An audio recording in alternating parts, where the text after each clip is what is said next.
thanks so much for joining me today. You know, what's fascinating about you is the sheer scale of what you have done, the number of continents you have worked in, and what interesting aspects you have discovered along the way. So I'm going to start by asking you, you worked in pretty much the most exciting markets, be it LATAM, be it Africa, be it India, of course, where you started off and where you finally ended with Britannia, and Atlanta. What has the experience been like? Well, the experience has been remarkable. I think it's like being a perennial student because, whilst there are some basic concepts that don't change, but there are two fundamental experiences that I want to talk about. One is your professional work experience, and the second is the experience of just being in different cultures, seeing different people, traveling across different continents, how people live. So, there's a parallel education that happens. So I learned more about history and culture and art, primarily because I lived and, worked in, 6 countries across 5 continents, and was also fortunate enough to travel to, at least 70 other countries. I have a little book where every time I go to a new country, I actually make a note because, I just consider myself very fortunate. And, when you go to a new place with a curiosity, because, primarily you know so little, no matter how much you read up and so on, it's great discovering. So there is a professional learning and there is a personal learning. I think professionally, it's always challenging because you're taken out of your comfort zone. If I had to work in India, I feel or I believe it's a place I know, I understand the consumer. Whether I do or I don't is another matter. But, there is a certain comfort zone. When as an Indian, I first went and worked in the UK in the mid-80s as a marketing person, and I was the first person from Cadbury's to go and work in marketing in the UK. And it was very different. Their go-to-market was very different. Here, there wasn't anything which was the equivalent of a kirana wala. Though even there, thanks to the Indians who came there from East Africa, they had set up these CTNs, the confectionery, tobacco and newsagents. So you learn about how things happen in different markets. You learn about consumers, you learn about customers, you learn about, competitors, how the same competitor that you're used to seeing in one country is operating, in fairly significant ways in other countries. So I think there is a professional challenge which takes you out of your comfort zone. There is another professional challenge, which is, you're the new kid on the block. And in a sense, you are the minority. I remember when, Cadbury first asked me to go to South Africa, my first question was, I'm neither black nor white, so how do I fit? And, they were really smart. They said, that's exactly why you fit. And I see the point. Yeah, but to take a pause over there, when you actually ventured out, and for the record, I mean, your first job was at Walters. You launched Rasna as a brand in the Indian market. It's a brand that we all grew up with, right? Yeah. And then you moved out. At that point, apart from banking, I don't know whether there were many Indians who were ready to take their bag and move out and try out new experiences, especially women. I mean, now it's far more common. At that time, were you one of the outliers in that sense? I was definitely a big outlier at that time, especially in marketing. There were people who moved out in manufacturing and so on. But certainly in FMCG marketing, there weren't also that many women in FMCG marketing. So it was, it was new, it was different. So my first experience outside of India was in the UK, when I went there as a senior brand manager and launched the first aerated chocolate that Cadbury's did called Whisper. And it's wonderful. I go back and when I see Whisper still on the shelves, it's a great feeling. And after which you went to Africa, then you went to Latin America. Well, in different jobs, because with Cadbury and then with Coca-Cola. And then you went to Atlanta, which is the Coca-Cola headquarters. That's right. What were the learnings? I mean, I know it's a very sweeping kind of a question, but what are the 2-3 things that you remember about that period? Well, there were, as I said, there were several learnings. I think and this is in no order of priority. I think the first learning is when you go to a new place, you have to listen more than you speak. because you have to understand, everything else around you is new. So I think I became a better listener, though I don't consider myself a good listener even now, but I became a better listener. I think the second thing which is very clear is that it is your work that speaks for itself and therefore enables you to establish your credibility. Because again, as I said, at that time, today it's very commonplace for large multinationals to move people from one, continent to another.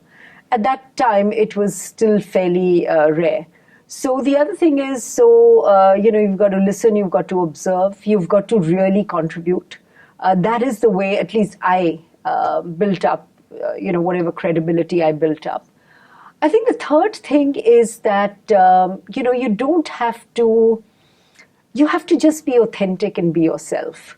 My experience always was that if I felt strongly about something, which even if it went against the grain of what most other people were thinking about, I never held myself back, because to me, I think that's being genuine, that's being authentic, that's operating with integrity. But you have to be smart enough to pick and choose how you say, what you say, and so on. The third learning is that, whilst many things are the same, many things are also different. So you cannot take anything for granted.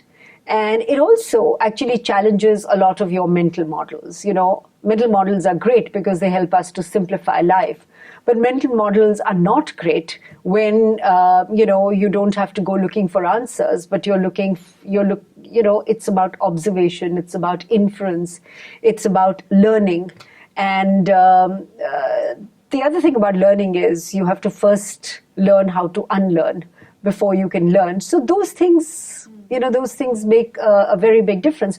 And then, the biggest thing is, how can you actually work in multiple cultures and still be part of the team? I think there are two valuable lessons I learned.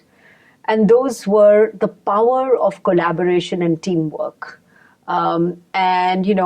I think in India, and this has been borne out not just by experience, but also by, some academic work that has recently been done. We are great individual thinkers, but we are terrible at teamwork.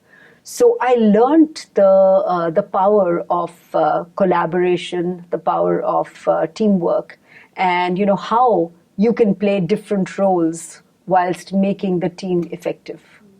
One of the other things that stands out is that you always were okay getting out of your comfort zone. A lot of people are extremely bright, but they have a tendency to fall back on comfort zones in areas that they are comfortable with. Even today, I think, most people would say that, hey, I know the trajectory here, I know which way I'm going to go, I'm going to stay here. That's not something that you've ever done. I hate comfort zones. I hate a box and I hate comfort zones. So, when people say, let's think out of the box, my question is, but I'm not even seeing a box. So, no, I personally, it's worked in my case. I have always learned when I've taken myself out of my comfort zone. Because in your comfort zone, you feel that you know everything. And I'm a very experiential learner. And therefore, for me to learn, I need to be, it has to be a new challenge. The challenge could be a new geography. It could be a new assignment. It could be a different sector. It could be, many, many things. But I think it's the challenge and being out of the comfort zone that at least gets me all excited. And I learn experientially. There are two related questions to that, Vinita. The first is that a lot has changed over the years, and now many people have international careers. Would you tell and advise people that it's a great idea to go out and experience new cultures, new markets, because it really adds up in the long run? What would your advice be? Oh, my advice certainly would be that you have to go out and experience the world. I think increasingly we keep talking about a global world. What is a global world? I think a global world is one where, apart from many other things, as individuals, we feel confident enough, comfortable enough to walk in and out of different cultures, knowing and understanding and respecting diversity where we ought to respect diversity, but also bringing about collaboration, consensus, teamwork, all of the things I talked about. So I do believe, I think it's going to be almost like a critical competency if we are talking about leaders of the future. And it doesn't matter whether you are operating a business out of India or out of Argentina. If your business is global, then it stands to reason that you have to have a global perspective. Otherwise, you can't be in the global marketplace. Do you think Indians have a tendency to be inward looking? And is that a problem? I'm not sure if that tendency is any more or any less than a lot of other cultures. For example, I have seen the US is the biggest melting pot that I've been in. But, even there, it's not as though Indians stick together. The Tamilians stick together and the Andhrites stick together and the Bengalis have their association and so on. But, so do the Italians and, the East Europeans and so on. I don't think it's a question of sticking together with your community or your ethnic group. I think there's also a certain joy that comes out of that. I think it is the acceptance of, I am Punjabi, but I'm also Indian, but I'm also a citizen of the world. And I think it is that acceptance which, which if you open yourself up and you say, I'm going to really, experience everything that is different about the world. Because, the one wonderful thing about, traveling is that you just get to see so much. And, I think in one life, there's a lot that we can experience. And, even if we absorb a little bit of it, it's a fabulous Absolutely. Life. I'm going to ask you 2-3 questions on the industry, that's FMCG, before I move on to other things. And what's also interesting is that you worked in some of the most legendary marketeers. Cadbury's and Coca-Cola are legendary companies. They've been around for a long time. They've been market leaders and innovated and stayed ahead. What's made them stay ahead? What is the DNA that you, as a marketeer, has noticed, and what you brought into Britannia? I think, what are the learnings from that? Yeah, I think you said it very well, Minnie. I've been very fortunate to work on several iconic brands, whether these be global iconic brands or a brand like Britannia, which is a very iconic brand in India. There is one thread, I think, that runs through each of these brands. I'm sure there are many as I'm thinking about it. And that one thread is, authenticity. I think these are brands who know what they stand for. These are brands who have, in very simple ways, in a sense, defined their DNA. They've defined their purpose. And in a lot of these instances, that purpose goes beyond simply the product experience. Of course, the products are fabulous. That's another thing that distinguishes each of these brands. Product superiority or the delivery of a consistently superior experience is what has differentiated a lot of these brands. I think what these brands have also done is that it's not about the brand. The brand is the business and the business is the brand. So, it is not that, this is my brand and this is my business. The brand and the business are intertwined. And I think all successful brands operate on this assumption that there is no business without a brand and there is no brand without a consumer. The third thing that each of these companies have done, so first I said is they understand their DNA very well. They look at the brand as a business. The third thing is that they have this insatiable curiosity to find out about who the consumer is. Why are people buying my brand and not somebody else's brand? It's not about, how people's lives fit into your brand, but how your brand fits into people's lives. It's about, asking the question which says, how do I make myself more relevant, more differentiated, and forever contemporary? And, Coke, Cadbury's, Britannia in India, these are brands that have been around for 80 to 150 years. And I think what makes them tick is being true to the DNA, and also, I think very, very important, creating a go-to-market system that is very consistent with building the business of the brand. So it's really the left and right brain, so to say. It's the art of creating a brand and the science of creating the structures that keep the brand together. But I've covered many sectors, Vinita, but what I've always found fascinating about FMCG is that because you're consumer facing, you take a lot of effort to understand the consumer and go out there. So the whole go-to market has a different meaning. And I've read somewhere the fact that, after you left Britannia, one of the biggest changes was you didn't go to places and check out what the shelf was looking like because you're intrinsically used to doing that, right? Mm-hmm. I still love to go and look at the shelves, but I've also begun to look at, a lot, many more things than just shelves. But I think that is where, P&G has a word where they say the moment of truth. The moment of truth is when your brand comes into contact with your consumer, and I'm standing there and saying, okay, do I choose brand A or brand B? And, what determines my preference? And there are a whole host of things. I think if more and more companies or businesses, whether you're selling an idea, a product, a concept, or a service, I think if we all just simply accepted one fact, and that is we would be nobody without a consumer, a reader, a viewer, then I think we would have more discussions about consumers and customers in the boardroom. What has fascinated me is, and I grew up, as a brand marketing person, it was Rasna, and then it was Cadbury's, and then it was Coke, and then, I don't think I've grown out of being a brand manager because I think intrinsically that's what I connect with. But what I find quite strange is that the paucity of the use of the word consumer and customer in boardrooms. We talk about competitor, and we talk about regulation, and we talk about, environment and accounting standards and governance. And I think all of that is critical.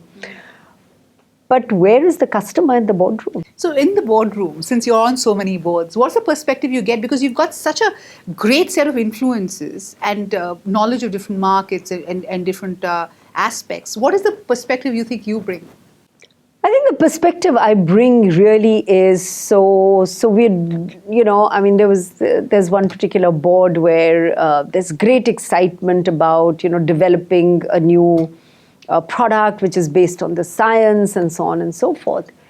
And then the question is, but, what is the customer going to, how easy is it for the customer to use? How easy it is for the customer to understand? Because it's not just the product, but it's also a whole ecosystem that surrounds it and so on. So I think what I attempt to bring to the boardroom is really the voice of the consumer, the voice of the customer. I think I also tend to bring in the boardroom pragmatism. It's because at the end of the day, it's great to talk about strategy and so on, but somebody's going to figure out how do we go from the idea or the concept to how it's actually going to work. And I think the other thing is just a very practical understanding of, employees as people. This comes to my next question. This is what I was moving towards. And strategy. Okay. I would like to. Don't forget that. Put that in. That's very critical. Yeah. And, in that strategy, one of the things I've learned is, it's really forcing management and the board to make choices. We don't make enough choices. We feel that I can do this, and by the way, I can do a little bit of that as well. And there are two things I've learned about strategy. I think if you can really get into a thing of saying, how do we make the tough choices? And the second thing is those tough choices are about deciding what to do and equally about deciding what not to do. Sure. And then figuring out, what is the best business model to deliver that to the customer. Most of our education system and the corporate world, Vinita, sadly, limits ourselves to boxes. There's always a tendency to structure your thought, to bring it together. And very often when you talk about corporate success or working towards corporate success, skilling yourself, you're actually just ticking off boxes in your mind and getting closer and closer into the box. You've had multiple influences. How has that helped you in your profession? And what would you say as advice to youngsters who are venturing out? Is it important to have a 360-degree view, a wider perspective, a far, richer set of influences to really succeed in what you want to do? Absolutely. I'm going to answer this question in two parts, if I may. I think the first thing is that strategy is a very dynamic process. It is not that one fine day a few people get together, have a conversation, and come up with a strategy. So to me, strategy has always been very organic. And what I mean by that is that, again, the simple way in which I think about business is that, business is about the ability to commercialize opportunities, because, those opportunities exist for everybody. It had to be, an Uber or, an Apple or whatever to say, okay, within all of these opportunities that exist, what is a differentiated product that I can bring? So it is the ability to identify and commercialize those opportunities, which has to be a very dynamic process, and you don't know where those inputs or inspiration comes from. Sure. The whole sort of strategy that we created in Britannia about fortifying or embedding micronutrients into products that we sell commercially came out of, walking around, random conversations in the factory, seeing what Britannia was doing for the World Food Program and asking a very simple question, saying, if we are doing it for the world, why can't we do it for ourselves? And that, of course, led to a whole host of things. And when we decided to embed, we said, what can we do commercially? What do we need to do otherwise, which created the Britannia Nutrition Foundation. It wasn't something where, we sat together and we drew charts and so on. We said, gee whiz, let's make this happen. So to my mind, good strategy is very dynamic. It's very organic. It comes out of really walking around, smelling, seeing, talking to customers. One of the things I'll give you another example. One of the when I worked in the Coca-Cola company, Sergio, who was the chief marketing officer, he used to say, when you go into the market, I don't want you to see the soft drink shelves, because we know what's on the soft drink shelves. Go and see the detergents, go and see what other people are doing. And honestly, we saw detergent packs getting from this to this. And then we said, with high per capita consumption countries, why don't we launch 2-liter bottles or 3-liter bottles or whatever? So what I'm saying is... influences can come from different places. And your inspiration can come from anywhere. I mean, I get inspired by sports, I get inspired by arts, I get inspired by theatre. If you are talking about business as, how can you pursue excellence, then frankly, I would look at outside of business. I look at the Olympic athletes, I look at sports people, I look at artists. And I think they are really pursuing excellence. And, what is it that inspires them and what can we learn from them? Because, art is not some random thing that happens to some people who are gifted. There is a process, there is a discipline, and that is why, the greats are the greats. Absolutely. Just for the viewers, to explain what you said about fortification, Britannia was supplying biscuits to the World Health Organization. And one of the pieces that you worked with the Global Alliance for Nutrition is really to fortify these biscuits with nutrients. Mm-hmm. And the first thing that you did was the Tiger biscuits, one of the biggest brands. Yeah. Eventually, this became a huge campaign for you personally, Vinita, because now you are heading GAIN globally, and you're part of the team that the UN has put together to get nutrition. Yeah. I mean, that's a phenomenal leap, from being a CEO of a company to really having the passion and the ability to lead a campaign like that. What has that journey been like, and what are your learnings from that? Again, that's been a very it's been a very fascinating journey. And again, it's very organic. As I said, I was just walking around the factory. I saw big cartons which said World Food Program. And, when I inquired, I was told these are biscuits Britannia makes for the WFP. And these are the first packets that are, distributed to people when there is a natural calamity or anything else where food can't reach them. So it was that germination of an idea then. And as it happened, GAIN, which is the Global Alliance for Improved Nutrition, was created in 2002. It actually was coming to India in 2006, 2007. And one of the things that GAIN works on is, amongst the many other areas to address to eliminate or eradicate malnutrition, one of the easiest to do is large-scale food fortification, which, for example, we've seen with salt and iodine in India. And that's when we started working with GAIN. And again, that was very organic. So, they worked with us because the thing is, when you add iron to a food product, iron has a metallic taste. So, we did about 6 months of R&D, tested those products for bioavailability of iron, then went and did studies with children, baseline studies, randomized controlled trials, really to see the efficacy of what we were doing. And of course, it worked. Iodine and salt has worked, and vitamin A and D fortification around the world has worked in, things like milk and flour and so on and so forth. So that was the big aha. And we said, you know what? Biscuit, everybody loves. I mean, there is a 94% household penetration of biscuits, not Britannia biscuits, but any biscuit.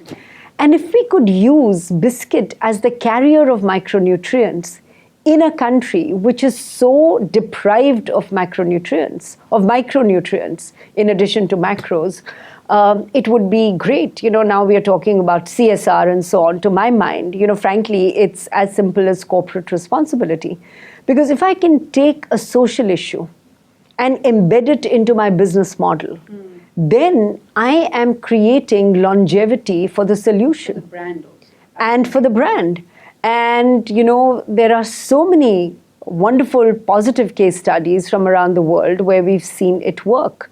So, so that's what then got us excited. And then we embedded micronutrients into bread, and we put it into a whole host. I mean, you were able to, to get a competitive edge, to perhaps, price it right. I mean, did you manage to load on to that? The other funny thing is, it doesn't cost a lot.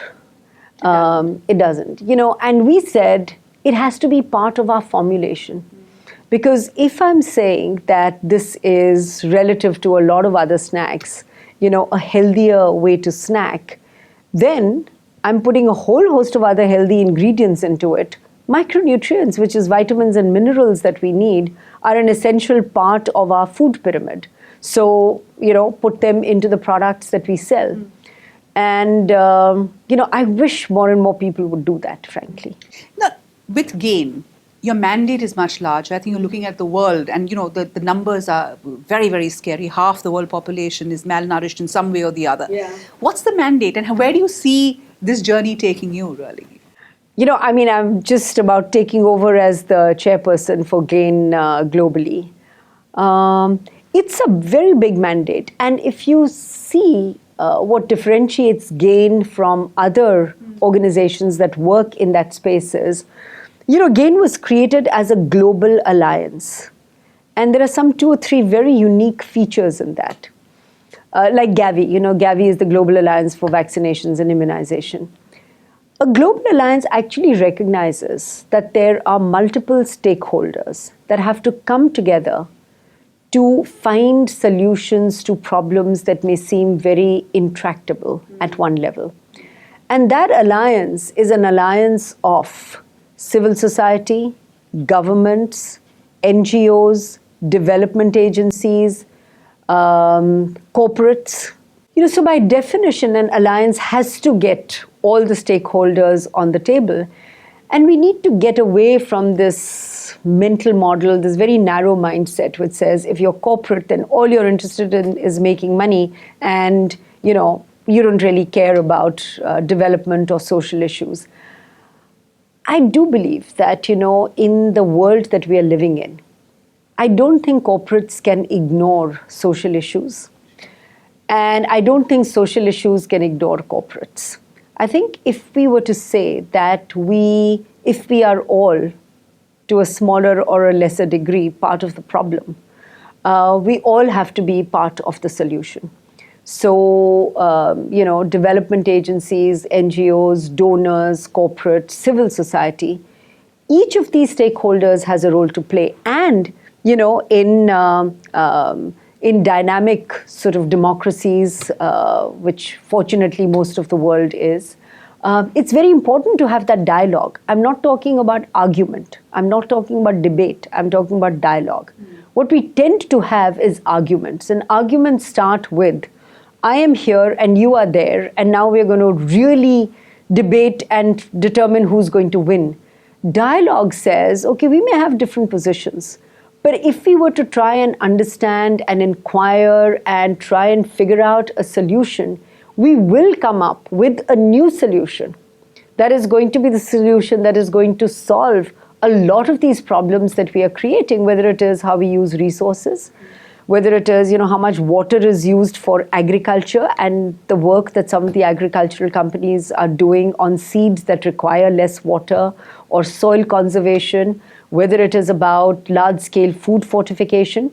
So I think, again, coming back to it, is really about creating these alliances and not making apologies and not being apologetic about the fact that we want to work with government, we want to work with business, we want to work with civil society. And I think if we can get all of that going, then we are talking about, finding systemic solutions to things like, malnutrition. As you rightly said, out of 7 billion people, 3.5 billion are malnourished. So what kind of a world are we creating or living in? What are the learnings when you deal with different stakeholders from different geographies, from different places, where, as you say, it is very demarcated, there are different stances and strong stances. What has your learning been in the last year or so? Again, it's very different. I think there are some countries which are, very welcoming of holistic solutions to what their problems are, and their NGOs, etc., do really well, and there's some very good work that gets done there. I think it's a mixed bag. I do believe that a lot of development aid is helping countries look at problems more comprehensively, and is helping countries come up with solutions that have been tried and tested. My question was more at an individual level. What have you learned? Oh, at an individual level. Dealing with multiples. It's really getting out of your comfort zone again, right? A lot of patience. A lot of patience. You can't be impatient about these things. You have to hear all the stakeholders. I think the second thing is the ability to listen to different points of view and then see, is there a place of convergence? And is there a way to build consensus? And then is there a way to take that consensus forward? So it's very challenging for me. I mean, I am not a very patient person. I want to get on with things very fast. So at times I have to, slow myself down. So I think patience is the big thing. I think the other thing that I'm learning is that I talked about mental models. I had a lot of mental models that I have had to shift and change. There are some really smart people in every sector, and they have got some really good points. And unless you're willing to engage in that dialogue, which is about give and take, that dialogue which is about understanding and saying, okay, how can we find solutions? So, it's a different way of working. It's, collaborative working we do in the corporate world. But this is really taking a totally divergent set of views and then trying to build some convergence and consensus. And, the other big learning is, how do you go from an idea to acting upon that idea. You know, corporates are very good at one thing. We say, okay, these are the 5 things we're going to do. Here's the strategy, here's the initiative, here's the budget. You know, here are the activities, who's responsible, when will it finish, etc. These are very different. Also, let's not forget the people who we are trying to impact. We have to make what we are doing relevant to them and their way of living. And oftentimes we have to go there and say, you know, you've been doing this in this particular way. We want you to do it differently.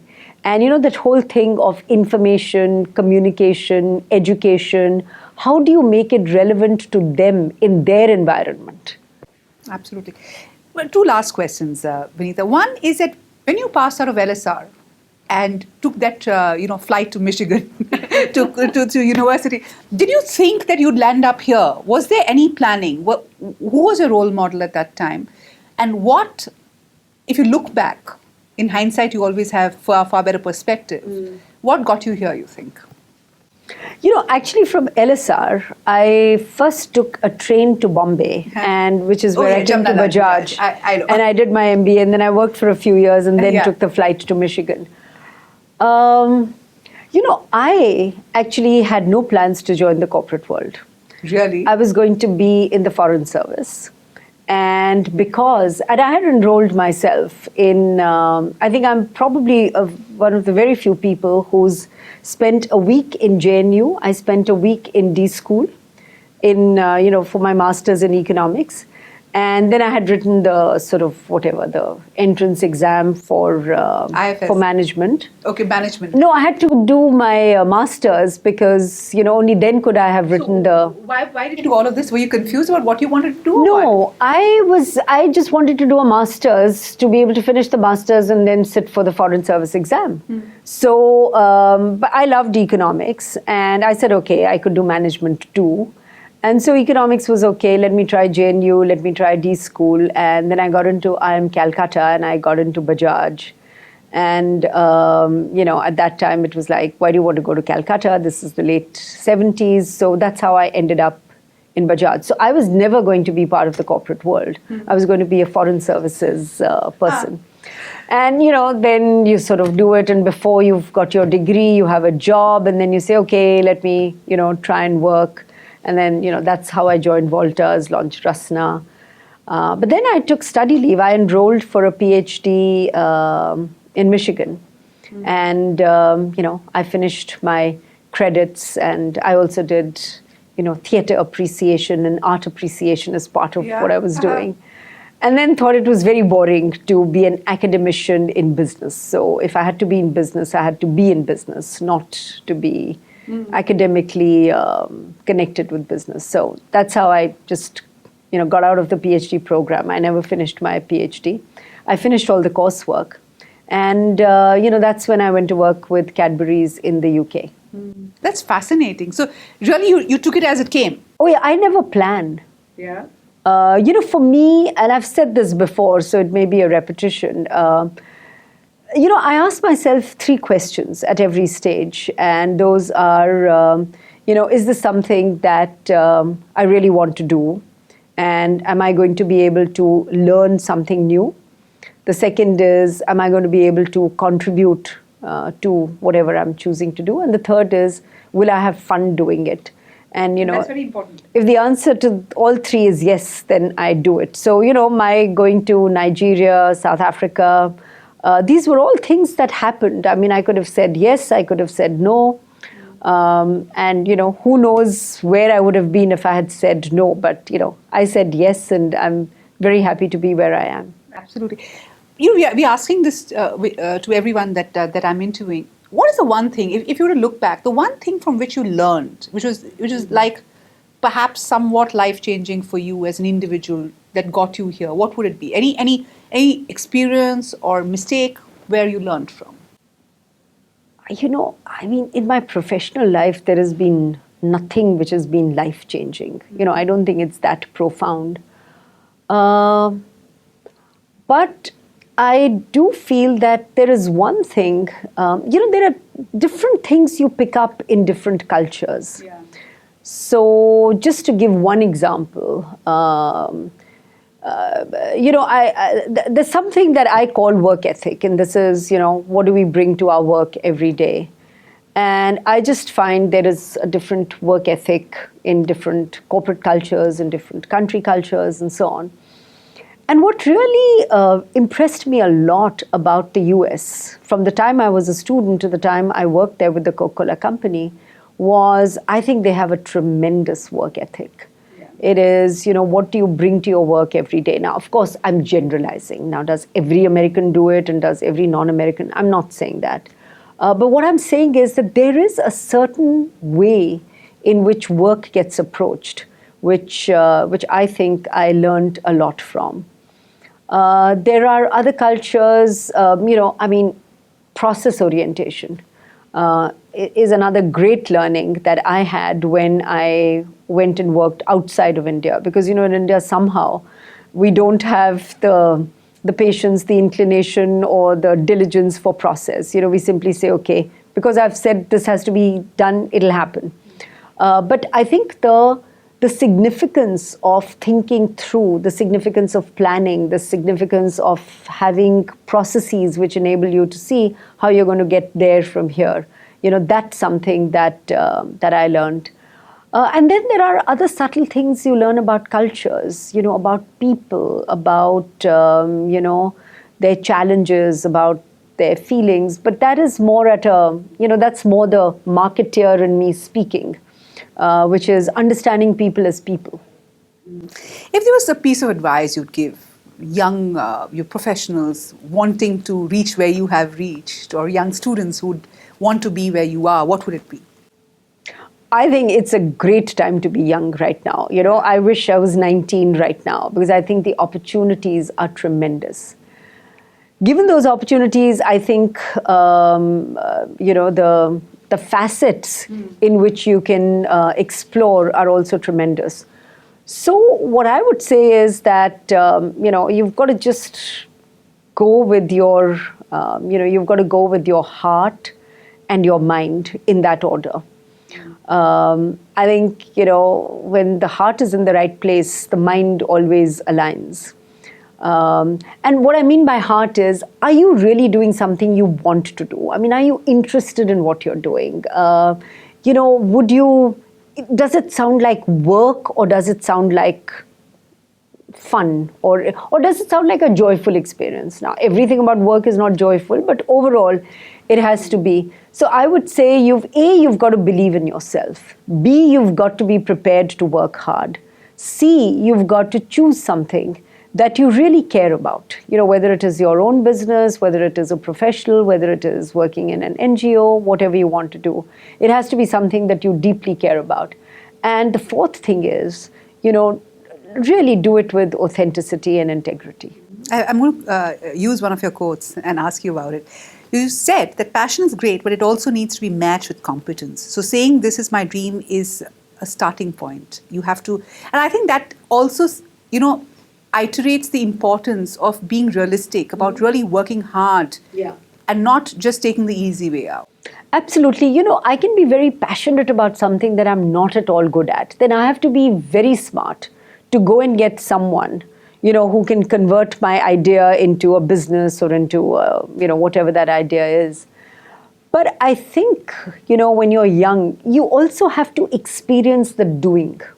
You can't just experience the ideation.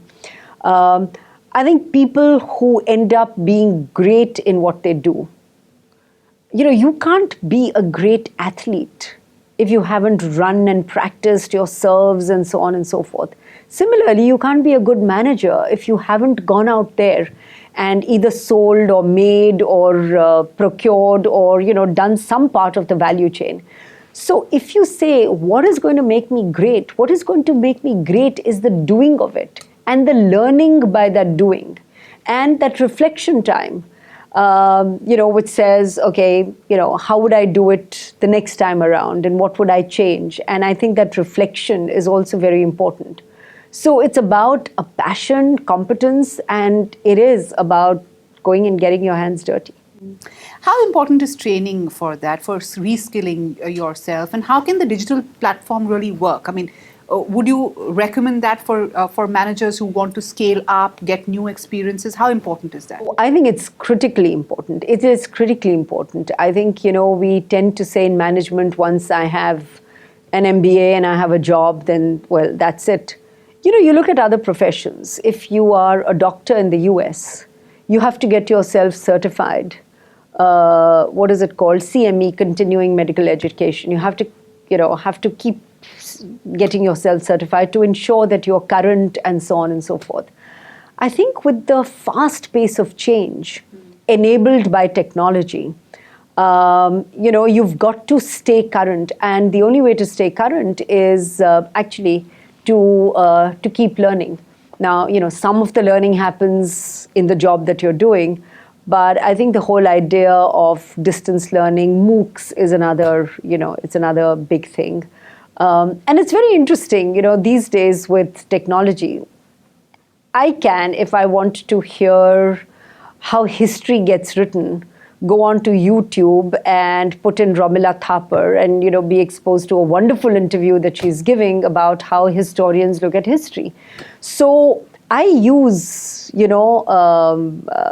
digital a lot. I mean, I listen to stuff on YouTube, whether it is, business related or art related or music related or whatever. And I think whether you're talking about digital learning platforms, MOOCs, whatever you might want to call it, I think it's very critical and it's very important. And I think it makes learning also more interesting and engaging. I think learning by definition is a continuous process. I think those people who consider themselves perennial learners never get bored because there's always something new out there.